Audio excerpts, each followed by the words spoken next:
தமிழ்நாட்டிற்கு வரும் பிரதமர் மோடியை கண்டித்து கருப்பு கொடி ஏந்தி ஆர்ப்பாட்டம். செல்வ பெருந்தகை அறிவிப்பு. தமிழ்நாட்டிற்கு ஏப்ரல் 6ஆம் தேதி வருகை தரும் பிரதமர் மோடியை கண்டித்து அனைத்து மாவட்ட தலைநகரங்களிலும் கருப்பு கொடி ஏந்தி கண்டன ஆர்ப்பாட்டம் நடைபெறும் என்று தமிழ்நாடு காங்கிரஸ் கமிட்டி தலைவர் செல்வ பெருந்தகை அறிவித்துள்ளார். இது தொடர்பாக எக்ஸ் தளத்தில் அவர் வெளியிட்ட பதிவில் தெரிவித்திருப்பதாவது: பிரதமர் மோடி தலைமையிலான பாஜக அரசு பொறுப்பேற்றதிலிருந்து தமிழ்நாட்டையும் தமிழர்களையும் ஜனநாயக விரோத திட்டங்கள் மூலம் வஞ்சித்து வருகிறது. இந்த திணிப்பு, மும்மொழி கொள்கை, புயல் வெள்ளம் பாதித்த தமிழ்நாட்டின் மாவட்டங்களுக்கு பேரிடர் நிதி ஒதுக்காதது, தமிழ்நாட்டிற்கு பள்ளி கல்விக்காக ஒதுக்கிய நிதியை வழங்காமல் இருப்பது, உயிர்கொலை நேர்த்தர்கள் அன்றாடம் தற்கொலைகள் அதிகரித்துக் கொண்டுள்ளது.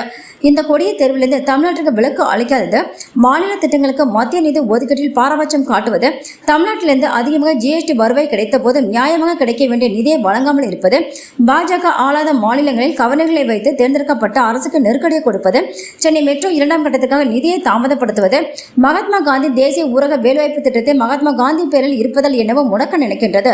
அவ்வகையில் தமிழ்நாட்டிற்கு தர வேண்டிய ரூபாய் 4034 கோடியை தராமல் கிராமப்புற மக்களின் வாழ்வில் விளையாடுகிறது மத்திய அரசு.